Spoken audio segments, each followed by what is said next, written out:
In this lesson, we're looking at and considering pointing children in the right direction. If you're a Christian and you have children, surely you want your children to be saved. Surely you want them to go to heaven. And so since Christians are taught, then children must be directed. We must point them in the right direction if we are going to help them to be saved. Now, question then becomes, how do I, as a parent, point my children or grandparent, point my children and my grandchildren in the right direction? Well, three keys, and I think these really stand out, at least in my mind, of the things that we need to really be careful about. And the first is being a proper example or a right example as a Christian. Paul wrote in 1 Corinthians chapter 11 and verse 1, "Be ye followers of me, even as I also am of Christ." Now the word followers is the word that we get our word mimic from. But mimic can carry some negative connotations about it. And I always think about the mime that mimics somebody else and how it can be really an irritant if we're not careful. Well, that's not what we're talking about. We're talking about imitate in a sense of a good imitation and be followers in the sense of being a good follower. The life of a Christian can be divided into two basic areas, worship and service. So the parent that wants to be the proper example to a child need to be active in worship and need to be active in service. Now, I know some people that are active in one or the other, but not active in both. If we want our children to be saved, we need to be active in both of those areas, both in service and in worship. I found it interesting. A number of years ago, I knew of a congregation, and actually in Oklahoma. And this congregation, the preacher had been there for years and years, and they decided from the very beginning to keep records of the attendance of parents and how it reflects upon their children. And you know, what I found very interesting is if parents aren't faithful in their worship and their service, their children are less likely to be faithful. And in fact, it's like sowing seed.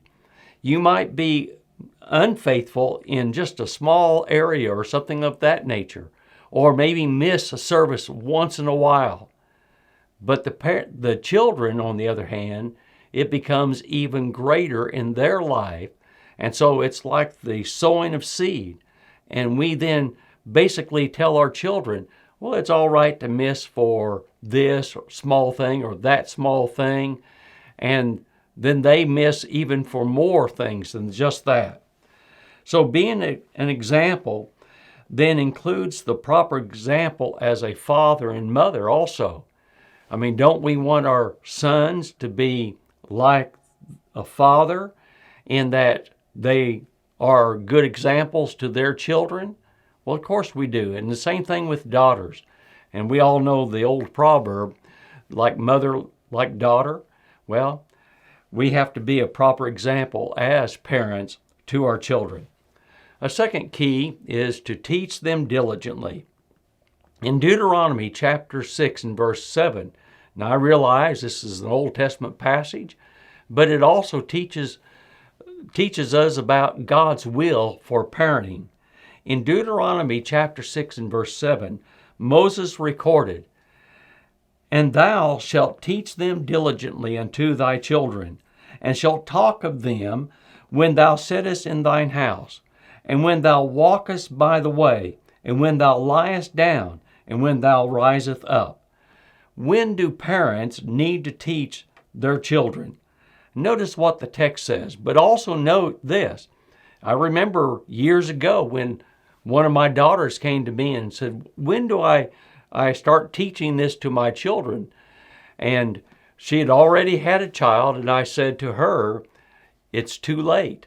You already should have started. It's not too early to start teaching children even when they were infants, and then continued to teach that. And that was really the point. And she then began at that time, and the baby was just a baby, but nonetheless, she began reading to her and developing that. Well, Moses recorded when, the text says, while sitting in your house, while walking by the way, before going to bed, in the morning, while after you get up. Well, basically, when you look at those different things that Moses recorded, it's basically all the time. It is at every opportunity that we have that we ought to help our children and then help them to grow and to teach these things to them. But you know, there is a side note that we ought to make. There's a side benefit that comes from all that, and that is, if you're teaching it to your children, you're going to learn just like they are. You're going to learn right along with them. But a third basic idea that I think is so important is stop complaining. In Philippians 2 in verse 14, Paul said, do all things without murmuring and disputing.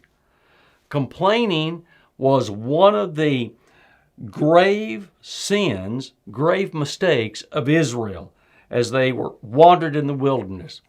Paul noted that the Israelites were guilty of lusting, guilty of idolatry, guilty of fornication, guilty of tempting God, and guilty of murmuring, complaining. That's 1 Corinthians 10, verses 6 through 10. But notice the associations with the other sins. Complaining is a serious matter. Well, give this some thought.